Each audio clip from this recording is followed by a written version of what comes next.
Girivardhari. That light is super annoying. It's like right away. Yashodanandana Braja Janaranjana.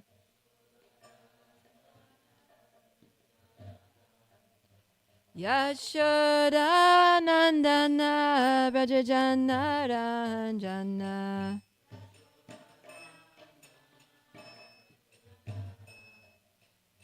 Yamuna Tira Vanachari.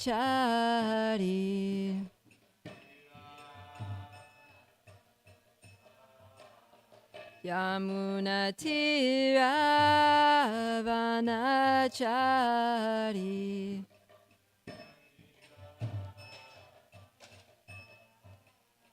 Jaya Radha Madhava Kunja Bihari.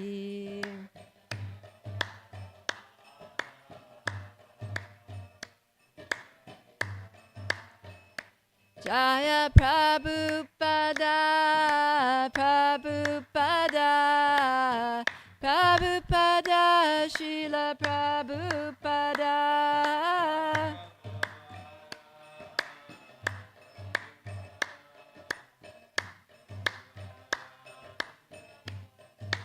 Jaya Radha Kalachanji, Radha Kalachanji, Shri Radhe.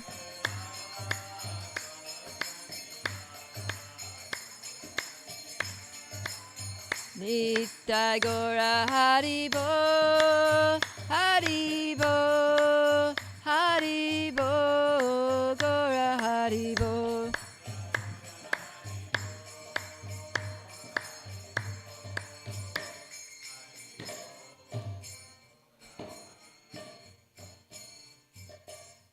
Srila Prabhupada Ki Jai. Thank you. Om Namo Bhagavate Vasudevaya.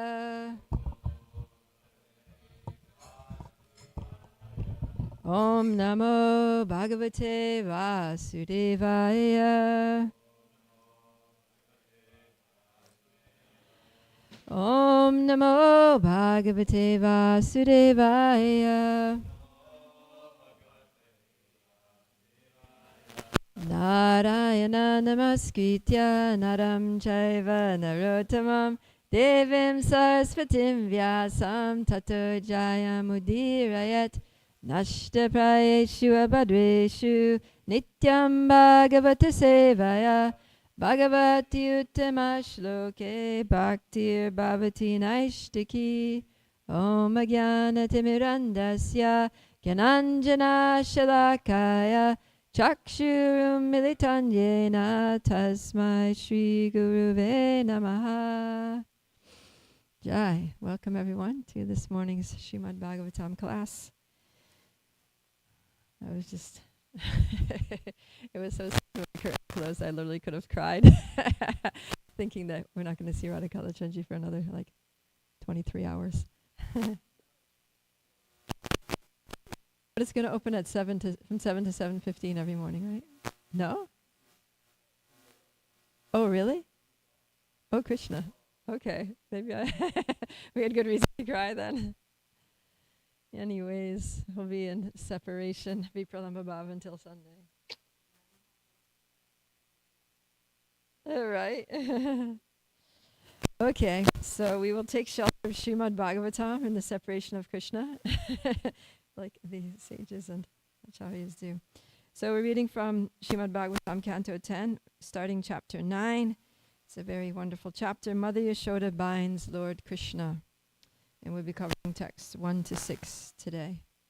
So I'll just give a little bit of prelude to this, because yesterday's class ended with a somewhat unanswered question, right, about Drona and Dara. Because back in chapter 8, text 46, Maharaj Parikshit, after hearing about how Krishna was eating dirt, and then Mother Yashoda inside his mouth to check whether he had actually eaten dirt, and she saw the whole universe, universal form. She saw herself. It was a whole vision that she had. And yet, although momentarily she was bewildered, very quickly, like the next moment, her Vatsalya Bhav kicked back in, and she was just like, Krishna's my little son, and I need to take care of him. So when Parikshit Maharaj was hearing that, he was like, this is incredible. Like, this is like extraordinary.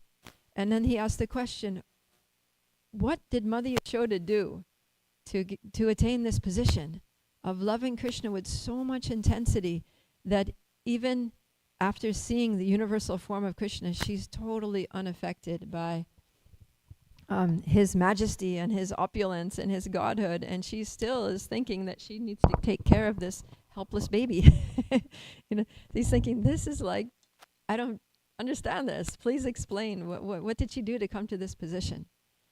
So then Shukadev Goswami says, well, and so I looked into the Acharya's commentaries about this, and they give a lot of interesting insights. So Vishwanath Chakravarti Thakur says that with great indifference, it's with a mood of indifference or kind of apathy that Shukadev Goswami is saying, yeah, in their past life, Nanda and Yashoda were Drona and Dara, and they did very intense devotional service, and they had a desire for the pure love of God, and so they approached Lord Brahma, in the maturity of their devotional service, and they requested him, for prema, and he said, he gave his blessings for them to go and take birth in Vrindavan.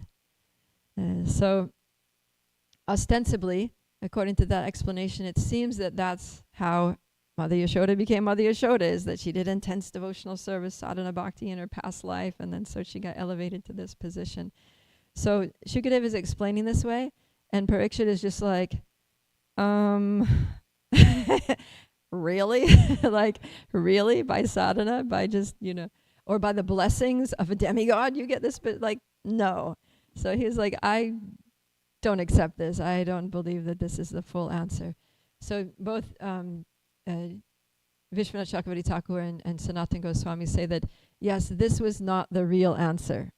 This was just, they say it was a shadow of the truth.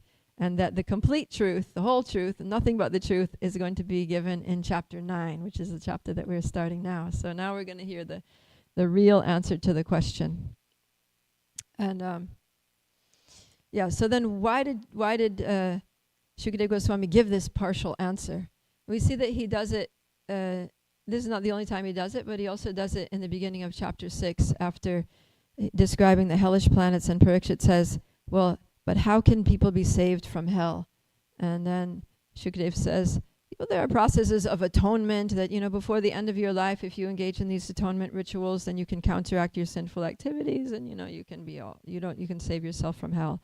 And at the same time, Parikshit is just like, atonement? I don't know. I've seen people do atonement, and after doing atonement, they still have their sinful desires, and then they engage in sinful activities again. So I think it's just like an elephant's bathing. They just come out and throw mud on themselves again. So then Shukadev Goswami, the Acharyas comment that Shukadev was testing Parikshit Maharaj to see, the level of his bhakti, whether he was really ready to hear the truth, the whole truth, because a lot of people aren't, right? And so sometimes you have to test your audience to see if they're really like on the level of bhakti to be able to accept the absolute conclusion. And so when Maharaj Parikshit passed the test, then he said, okay, then Kechit Kevalaya Bhaktya, Vasudeva Parayana, Agam Dunvanti Kartsnyena, Ihara Eva Bhaskara. He says that, that only by complete devotional service, unalloyed devotional service, can one get freed from all of the reactions of their sinful activities in such a way that they'll never come back. And then he proceeds to narrate the pastime of Ajamil to highlight that the most powerful process of devotional service is chanting the holy names. And even if a sinful person chants the holy names, all their sins are gone. In such a way that they are guaranteed perfection. So he's doing the same thing again. He's kind of testing Maharaj Parikshit by giving him a somewhat bogus answer, a misleading answer, to see if he's going to be like, okay, well, I guess Mother Yashoda is just kind of an ordinary person that achieved her position by sadhana bhakti. But Parikshit's like, no, I'm not taking that as an answer. I don't believe that. I want to know really, who is Mother Yashoda? What is the nature of her love? How did she attain this position of being the mother of the Supreme Personality of Godhead, that he sits on her lap and sucks milk from her breast, and, you know, that she disciplines him and so forth. So, but the acharyas give a little bit of a insight here into why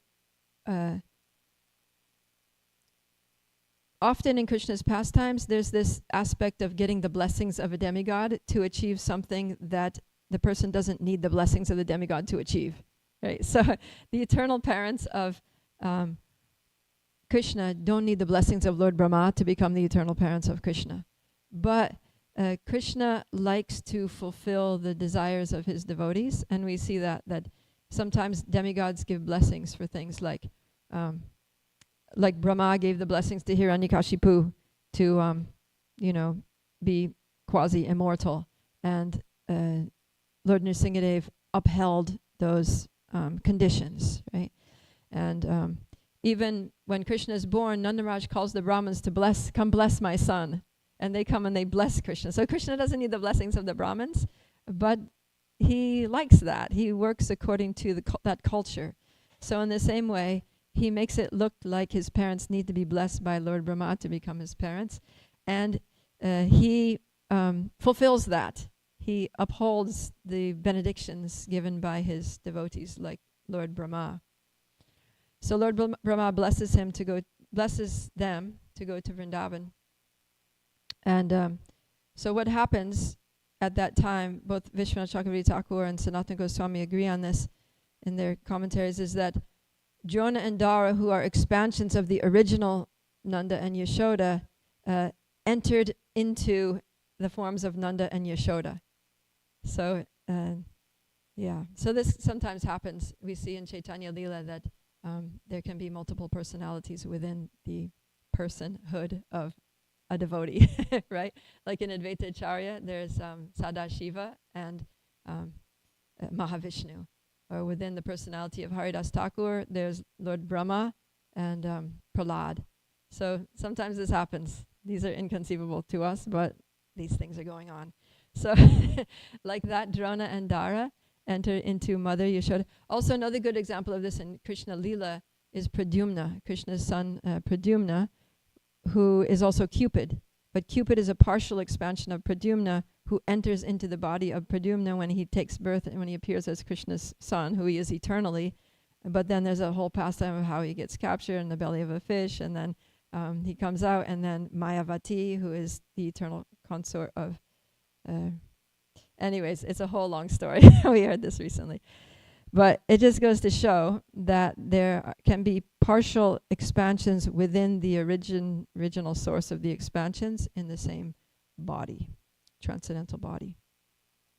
Okay, so we got the shadow of the truth in the last class, and now we're going to get the whole truth. Because Parikshit is thinking that this uncommon parental love of Yashoda must be due to some extraordinary, unparalleled sadhana. But the story of Drona and Dara didn't reveal the extraordinary sadhana that he was expecting. So now Shukadev Goswami is going to basically describe the extraordinary sadhana of Mother Yashoda. Of course, Mother Yashoda's activities are not sadhana, they are sadhya, right? Because sadhana means practice, it means devotional service and practice. And by sadhana, we attain sadhya, which means perfection, the perfection of those practices. So Mother Yashoda is not practicing, although she's doing practical activities. So you could say that sadhana, she's doing some practical activities every day in the service of Krishna. But it's on the level of sadhya, it's on the level of perfection. But this is just setting the stage. So now we're going to see actually that to attain a position like Mother Yashoda's, it's not about what you do, right? It's not, Mother Yashoda didn't get her position by doing something. but it's more about who she is. It's less about what she does, and it's more about who she is, but what she does is an expression of who she is, right? So it's the other way around. It's not that by doing something you become something, but because you already are that, you do those things. So that's the case of these Nityasiddha associates of Krishna, like Mother Yashoda. Okay, so with that rather long preface, we will begin. All right, let's read text 1, 2, and 3. 1 and 2 are together. So go ahead. Sri Shukadev Goswami continued.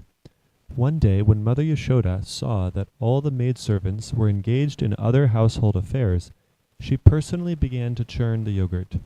While churning, she remembered the childish activities of Krishna, and in her own way she composed songs and enjoyed singing to herself about all those activities. Dressed in a saffron yellow saree with a belt tied about her full hips, Mother Yashoda pulled on the churning rope, laboring considerably, her bangles and earrings moving and vibrating and her whole body shaking. Because of her intense love for her child, her breasts were wet with milk, her face was with its very beautiful eyebrows was wet with perspiration, and Malati flowers were falling from her hair. Thank you. Yeah, so in the purport, Prabhupada writes that anyone who desires to be Krishna conscious in motherly affection or parental affection should contemplate the bodily features of Mother Yashoda. And he says that advanced devotees must cherish this description, always thinking of Mother Yashoda's features. So, yeah, and this is coming from Vishwanath Chakravarti Thakur's commentary, that he emphasizes the importance of meditating on these scenes, right? So we're going through the 10th canto, and we're hearing about different personalities in different situations. So we should really meditate very deeply on these topics, these personalities. So what we're going to try to do here is go to Vrindavan. And we're going to try to experience Vrindavan with transcendental vision, with Shastra Chakshush. And that's why these descriptions are here. We had this very beautiful, quite detailed description of Mother Yashoda's appearance in this pastime. And so, yeah, you can try to imagine, you can close your eyes if you want, and just imagine that you are in Vrindavan. Not the Vrindavan that if you go there today you'll see, but the Vrindavan that is covered by that superficial Vrindavan that we see. The Vrindavan of Krishna, his eternal abode. It was here on this planet 5,000 years ago and is still here for those who have the eyes to see it. So Krishna is there, and he's still a small boy at this time. He's only like 2 years old. He's very small. And it's early morning, so he's still sleeping. Krishna's in his bed. And this is a very busy day in Vrindavan because it's Diwali day. So Diwali is a big festival. So many preparations need to happen. And so everyone is engaged. Everyone has gotten up early, before sunrise even, to start arranging for the festivals. And also, it's autumn season, right? So this is happening in the month of Kartik, and that happens in autumn, October, November. And this is the harvest season. So this is a cowherd village. This is an agrarian, community. And so everybody is engaged also in harvesting. They're harvesting the crops that grow during the monsoon. Now the rains have stopped, and that monsoon season crops are ready for harvest, like the rice and other things. So all the men are out in the fields. Everyone's out in the fields harvesting. It's a very joyful time. And all the, Nanda Maharaj, he's not a king like a Kshatriya king, but he's the king of the cowherd men. He's a Vaishya king. And so they have a lot of servants in the house. There are a lot of girls that assist Mother Yashoda in her household work. But because it's Diwali and because these things are going on, and also it's almost the time of Indra Puja. So they do the annual Indra Puja, so there's also some preparations going on for that, because after the harvest, they're all feeling a lot of gratitude that, oh, thanks to Indra, we had a really nice rainy season, and because of that, we have all this opulence, abundance of grains, and so we, out of gratitude to Lord Indra for his providing rain. We want to worship him. So they're thinking that way, and those preparations are going on. All this is happening simultaneously. So it's a very, very busy day in Vrindavan, and everyone is engaged in all these preparations and services. And so there's no one to do the regular daily activities of boiling the milk and churning the butter. And so Mother Yashoda takes it upon herself. So she's alone in the house. Everyone else is busy doing other things. She's alone, and she puts the churning rod in the pot, and she puts the rope around it, and she's churning. So, morning time, you can imagine the sounds of the birds are singing, the cows are mooing, the weather is a cool, crisp air. Some breezes are blowing in with the fragrance of the autumn blooming flowers in Vrindavan, like the jasmines and the malatis and flowers and the roses. The roses in Vrindavan are especially fragrant, so these nice fragrances are wafting in, mixed with the smell of fresh country air, cow dung, and morning, like the morning sun starting to fall on the autumn leaves, and that earthy, rustic aroma, so that's pervading the house, along with the smell of milk and dairy products and yogurt. So the sounds of the birds singing and the cows mooing are combined now with the sound of Mother Yashoda churning. So she has bangles on her wrists, which are clinging, making a little clinging sound. She is wearing ankle bells and earrings, and they're also swinging and tinkling. So, and at the same time, she's singing. Right? It's described here in the purport to text 1 and 2. It says, while churning the butter, Mother Yashoda was singing about the childhood activities of Krishna.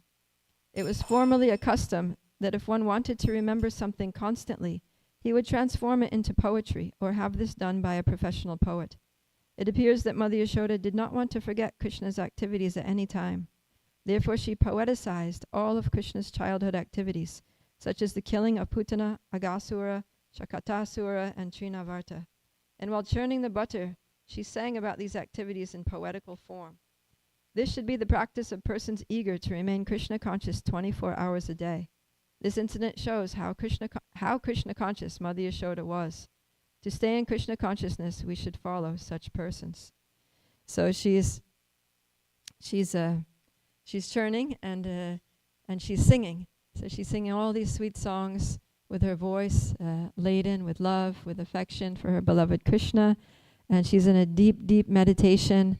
Oh, Krishna, he did this pastime. She's imagining his form, his chubby cheeks, his curly hair that bounces as he toddles around. His, Krishna was a chubby little boy, so, the kind of like little folds of fat on his thighs and his arms, like little chubby babies have these folds on their legs. And, his little glistening toenails and his chubby belly with his string and his jeweled belt tied around it, and his rosy cheeks and his earrings swinging. And so she's visualizing his form, and she's remembering how this little baby killed this Putana, and how we were all deceived by this woman who wandered in, and then how did that even happen? That was such a fearful event. Oh, Krishna. And then she's thinking about how, he was sleeping, and she put him under the cart to keep him safe, and then this cart fell on him. Oh my God. But somehow or other, Krishna was okay. This boy is so amazing. So she's meditating on all these pastimes that are so rich with emotion for her. Right? It's not just Krishna did that and then he did that, but it was like Krishna nearly died. And then this amazing thing happened. And then this whirlwind came. He got all heavy, and then I put him down because I couldn't hold him. My lap was breaking. And then all of a sudden this whirlwind came, and he went into this. So she's like, she's singing them, and she's also like, you can imagine she's feeling so much emotion. She's crying, and out of motherly affection, the milk is flowing from her breasts, right? As sometimes happens, when a mother has a baby, either maybe it's time for the baby to eat, and it's like getting a little late, but the milk starts flowing already, or you're thinking with love for the baby, and the milk starts flowing. So, yeah. So all this is happening, and the flowers, because of the work she's doing, she's working, she's perspiring, so her forehead is glistening, and it's mixing with the tears, and it's mixing with the milk, and Mother Yashoda, her whole body is just moist at this point. And the acharyas say that her hair is like a cloud, because it's black, and she has thick hair, so it's like a dark rain cloud from which flowers are falling like rain. So the flowers, these little malati flowers in her hair. The malati flowers are very delicate flower that is very common in Vrindavan. It grows on like a small tree, or it can also be a vine that goes up a building. It has little red and white flowers. It grows in clusters of red and white flowers. So you can imagine she's got these little red and white flowers. They've got 5 petals, and they're small, and they're like falling as she's churning, because the stem is just poked in like that. They're falling out, and she's singing these beautiful songs, and she's absorbed in this meditation. And then all of a sudden, the object of her meditation appears before her very eyes, right? Krishna wakes up, and he toddles down to where she's churning. So we're going to hear about that in the next verse. Someone please read text 4. While Mother Yashoda was churning butter, Lord Krishna, desiring to drink the milk of her breast, appeared before her, and in order to increase her transcendental pleasure, he caught hold of the churning rod and began to prevent her from churning. So he stops her, and just a sec. Yeah, he wakes up hungry. So, yeah, this is typical of children. Everyone who's a parent knows that when kids wake up in the morning, especially babies, the first thing they want to do is eat. Little babies, because they don't have a big capacity, right? They have a small stomach, and they're growing fast, so they need to eat frequently. So you're going to find out about this very soon, Vrinda Sevika, how when the baby's first born, they want to eat like every 1.5, 2 hours, right? 24 hours around the clock. So it means the mother can't sleep. So Krishna's still pretty small. And so, he's been sleeping for, some hours. And so as soon as he wakes up, his little belly is empty, and he wants milk from his mother. So he goes straight there. And you can just imagine Mother Yashoda's joy. I mean, just imagine that you're chanting some really good japa. You're getting this really nice, you're just in full Krishna consciousness, meditating on Krishna, exactly that form of Krishna that you really are most attracted to. And then, you're on your 16th round, and then all of a sudden you open your eyes and Krishna is standing there in front of you in exactly that form that you were meditating on with so much devotion. So that's basically like, and you would just be like, you'd probably faint, right? You would be overwhelmed. So Mother Yashoda's in this meditation on Krishna. She's visualizing him. She's singing. She's absorbed in his, name, form, qualities, pastimes. And then all of a sudden, there he is. And he's giving his full attention to her. And he wants her to do exactly what she wants to do for him, right? He's asking, please, just feed me. Just take me on your lap and hold me in your arms and let me suck the milk from your breast. And Mother Yashoda is just like, wow, right? She's just really overwhelmed by this request of Krishna and his loving his reciprocation of her desire to serve him. So that's what Krishna does. He reciprocates with our specific desires to serve him. So then Mother Yashoda, she responds very happily, and she picks him up and she's giving him the milk from her breast. So let's please read text 5.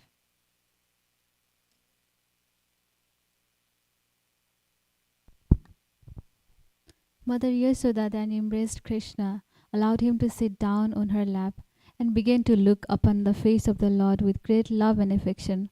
Because of her intense affection, milk was flowing from her breast. But when she saw that the milk pan on the oven was boiling over, she immediately left her son to take care of the overflowing milk. Although the child was not yet fully satisfied with drinking the milk of his mother's breast. Yeah, so this is somewhat mystifying, right? That, this was like the perfection of Mother Yashoda's desires, that Krishna's now in her lap, in this beautiful, loving moment. They're all alone there. No one else is around, It's just very sweet and very personal and intimate. And yet she puts him down and leaves him on the... she just sets him down and goes off running. So, the acharyas are thinking, they're raising some questions like, why didn't Mother Yashoda just take him with her? Why didn't she just like hold him in her arms, and she could have just kind of cradled him a certain way and continued even breastfeeding him while she walks over to the kitchen and deals with she could have slinged him up or something and put him in and still dealt with the milk. Or